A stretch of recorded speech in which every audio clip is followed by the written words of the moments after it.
I am 96 years old. There is a pickle jar on my kitchen windowsill. It has been sitting there for longer than most of my neighbors have been alive. The lid is dented. The glass has gone yellow. Inside it is a rusted micro switch, no bigger than my thumb, wired to the terminal of a dead dry cell battery. My granddaughter once asked me if it was a science project. A visitor last year thought it was something I had forgotten to throw away. It is neither of those things. That jar is the reason 8 American sailors became the only Allied ground combat force to set foot on Japanese home island soil during the entire Second World War. It is the reason a submarine sank a train, and it is connected to a number I have carried every single day since 1945. 0. 0 Purple Hearts awarded to any man who served under my command across 5 war patrols. Every man came home. So let me tell you exactly what happened. My name is Eugene Fluckey. I commanded the USS Barb, a Gato-class submarine, 2,400 tons submerged, crew of 80 men. By the summer of 1945, Barb was one of the most decorated submarines in the Pacific Fleet. 4 Presidential Unit citations, 8 battle stars, a Navy unit commendation, 17 enemy ships on the bottom of the ocean, totaling over 96,000 tons of enemy shipping. 3 months before the story I am about to tell you, I had received the Medal of Honor for an attack on Nam Quan Harbor off the coast of China. I took Barb into water so shallow she could not dive. Minefields on both sides. Japanese destroyers at the entrance. 30 merchant ships anchored inside what the Japanese believed was an impenetrable defensive position. We fired 10 torpedoes. 8 ships sunk. 0 American casualties. The brass at Pearl Harbor called it the most audacious submarine attack of the war. But by June of 1945, I had a problem. Japanese merchant shipping had nearly vanished from the Pacific. American submarines were running out of things to sink. The war was not over, but the targets were gone. So I went to the Navy's research and development people with an unusual request. I wanted rockets. The Mark 51 launcher held 12 5-inch spin-stabilized rockets, each one tipped with 10 pounds of high explosive, maximum range of 3 miles. The Navy was testing them as anti-kamikaze weapons for landing ships. I convinced them to bolt one onto Barb's forward deck. That made us the only rocket-launching submarine in the United States Navy. We departed Midway on June 8th with 72 rockets and orders to raise hell along the Japanese coast. On June 22nd, at 2:30 in the morning, I surfaced 3 miles off the town of Shari on the coast of Hokkaido, population 20,000, a factory district supplying the Japanese military. We turned broadside and fired 12 rockets in 5 seconds. They screamed through the darkness and slammed into the industrial center. Fires erupted across the waterfront. It was the first time in history a submarine had launched rockets against a shore target.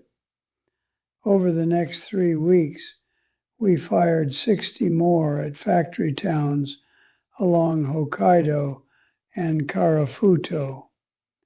Paper mills, leather tanneries, shipyards, all burning. Then on July 19th, while patrolling off southern Karafuto, I noticed something through the periscope, a railroad, tracks running within 400 yards of the coastline, trains moving north and south, day and night, locomotives pulling freight cars loaded with troops and ammunition, headed for the garrisons, preparing to resist the American invasion. 6 trains per day, 40 to 60 soldiers per train, plus supplies and war material. I watched those trains for 3 days, counted the schedules, studied the terrain, and an idea began forming that no submarine commander had ever considered. The problem was simple. We could shell the tracks with our deck gun, but the Japanese would repair them in hours.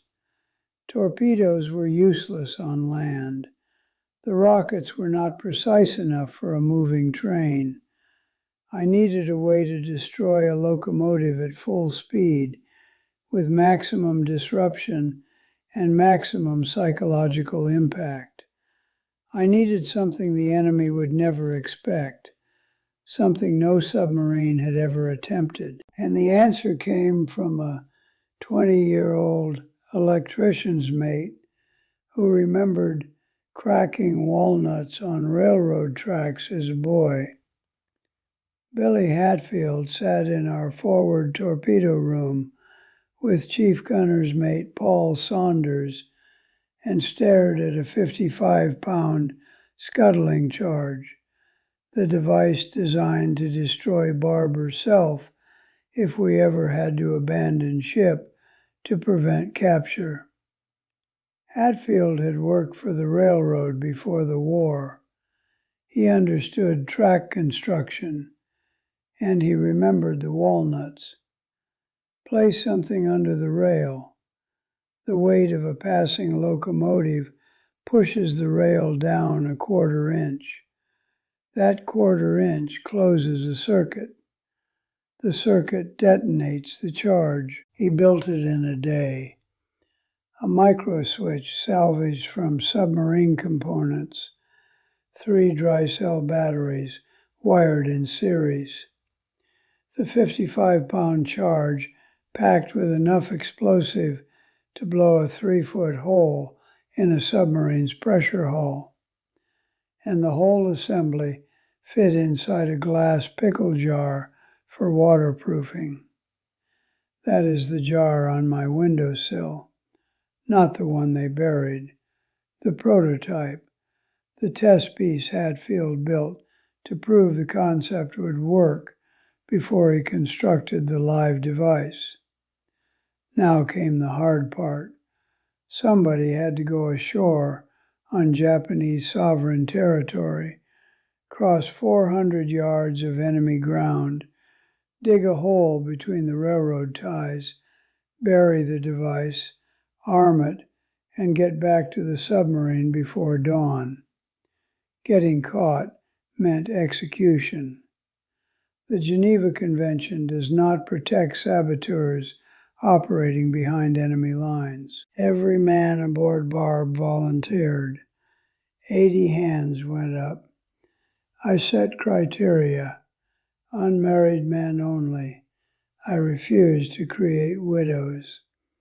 Swimmers, in case the rafts capsized. Former Boy Scouts, because I had been one myself, and I trusted that training. A mix of skills: an electrician for the wiring, strong men to dig, experienced sailors for the rafts. I selected 8. Saunders to lead, Hatfield for the device, signalman Francis Seaver, ship's cook Lawrence Newland, torpedoman Edward Klinglesmith, motor machinist James Richard, motor machinist John Marcus, and Lieutenant William Walker as officer in charge.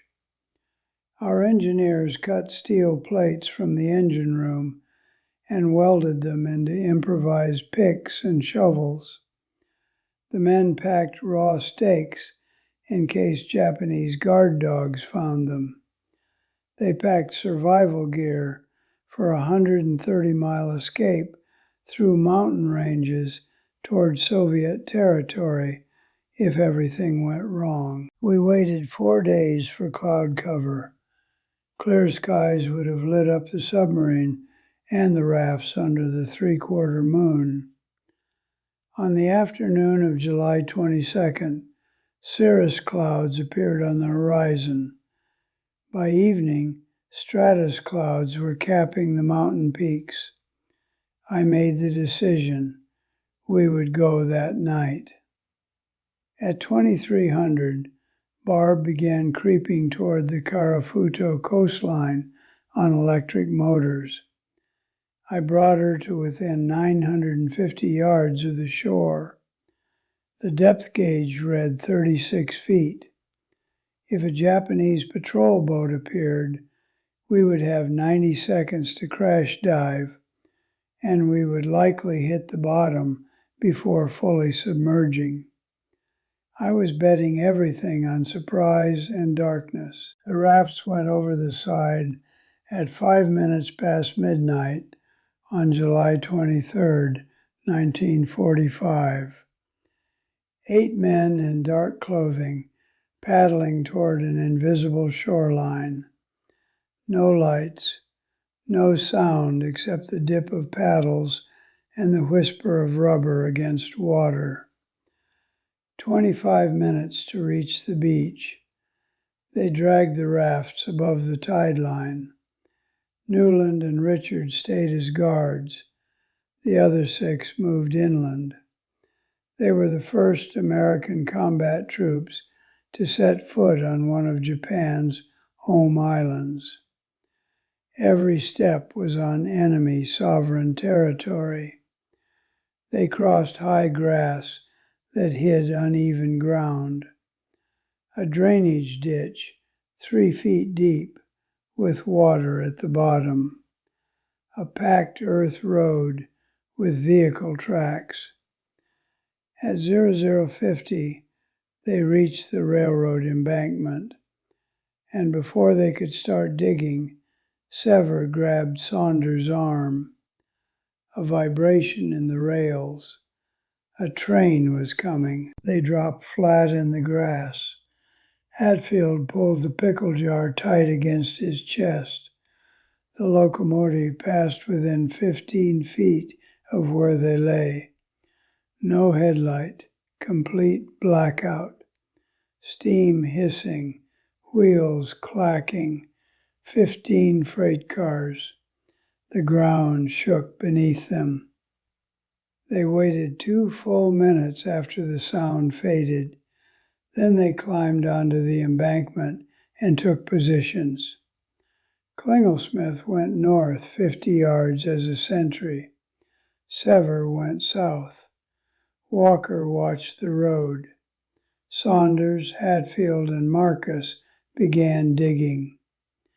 Hatfield had chosen a straight section of track, no curves to slow the train, no grade to reduce speed, maximum velocity at the point of detonation. They dug through gravel, then hit compacted earth and rock. Every scrape of the improvised shovel sounded impossibly loud in the silence. A second train came, from the south this time, running north. They dropped flat again. Hatfield lay beside the half-dug hole, clutching the jar. If the engineer had a headlight on, the mission was over. But the Japanese blackout protocols protected us. The train thundered past at 0117. 14 cars, 2 trains in 22 minutes. The railroad was busier at night than I had estimated from periscope observation. They dug faster. At 01:35, Hatfield had the device positioned. The scuttling charge at the bottom, batteries beside it. The micro switch set at the precise depth where the locomotive's weight, 60 to 80 tons, would depress the rail that critical quarter inch. He connected everything except the final wire. Then he looked at Saunders and nodded. Saunders called the sentries in. Hatfield made the last connection. The circuit was live. He covered the device with dirt and gravel, smoothing it to match the surrounding ballast. Invisible. They moved back to the beach. Same route. Faster now. Reached the rafts at 01:45. 1 hour and 40 minutes on enemy soil. They pushed off and began paddling toward Barb. They were halfway to the submarine when I started shouting through a megaphone from the conning tower. Another train, coming from the north. I had spotted the exhaust plume through the periscope against the mountain silhouette. The locomotive was heading straight for the buried charge, and my men were still 400 yards from the submarine in rubber rafts. They drove their paddles into the water with everything they had. I had moved Barb to within 600 yards of shore to shorten the distance, which put us in water so shallow we would scrape bottom trying to dive. Every man aboard who was not essential to operations was on deck, watching the shore and the approaching train. The rafts reached Barb at 01:46. The men scrambled up the hull. Saunders was the last man off. We cut the rafts loose, sealed the hatches, and fired the diesels. At 01:47, on July 23, 1945, the train reached the micro switch. 68 tons of locomotive pressed down on the western rail. The rail depressed. The switch closed. The circuit completed. 55 pounds of high explosive detonated directly beneath the boiler. The fireball was visible from 700 yards offshore.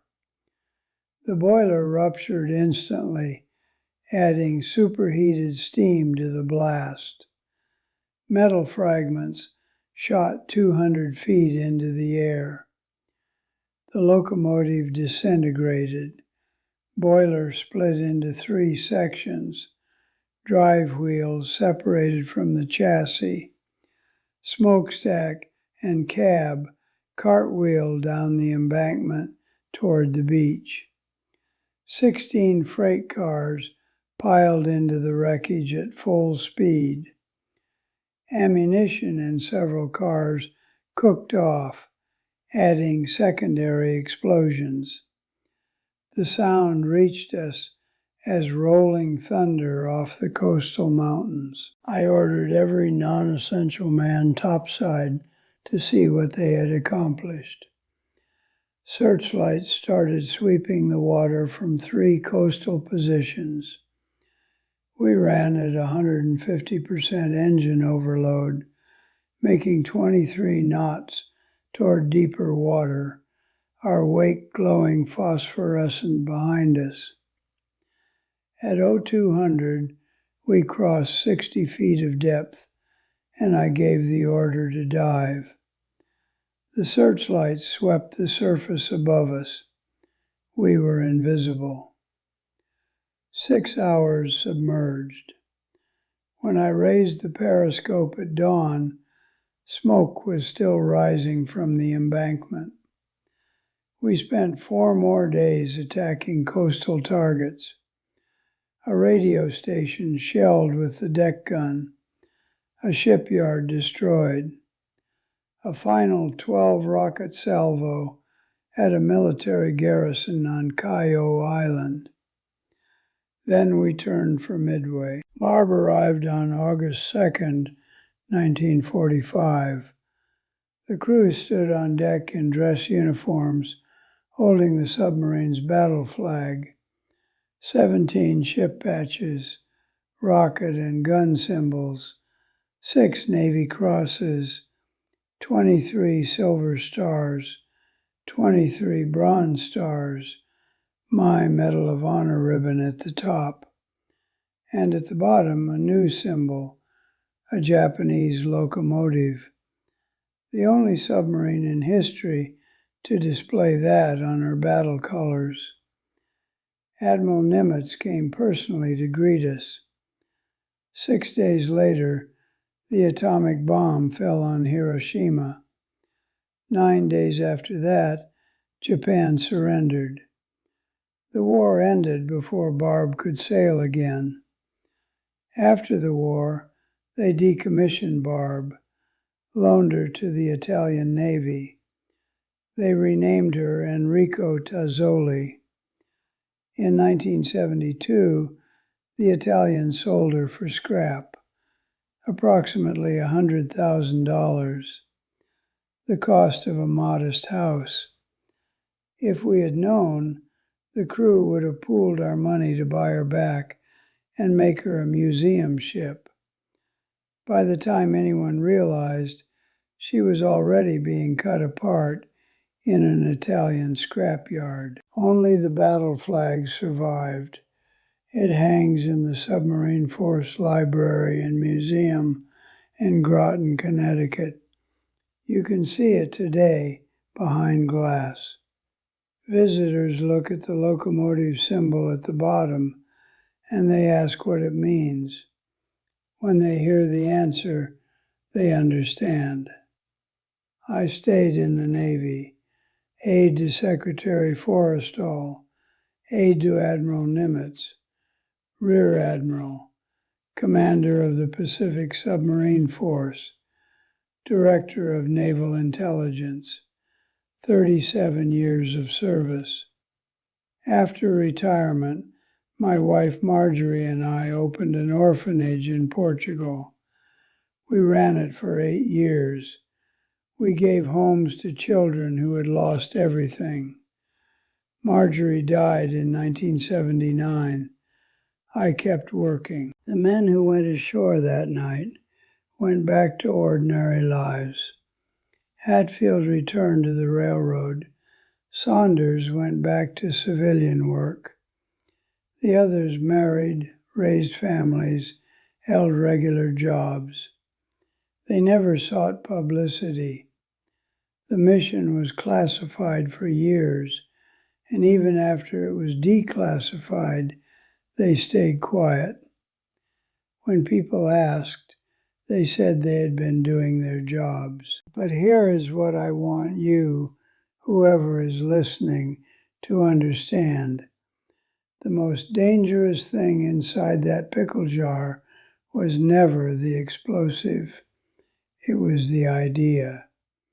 The idea that a 20-year-old electrician's mate who grew up cracking walnuts on railroad tracks could solve a problem that the entire United States Navy could not.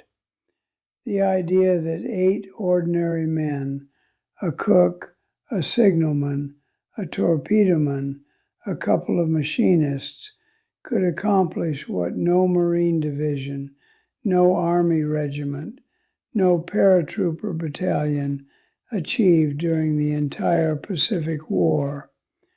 They set foot on Japanese home soil. They completed the mission, and they paddled back to the submarine in rubber rafts. The pickle jar is still on my windowsill. The morning light comes through the glass and catches the rust on the micro switch. It looks like nothing. It looks like something you would throw away. It changed submarine warfare forever. I am 96 years old. I commanded the most decorated submarine in the United States Navy. We sank 17 ships, fired the first rockets ever launched from a submarine, and destroyed a military train on enemy home soil with a device built from spare parts and packed in a pickle jar. And the number I am proudest of is 0.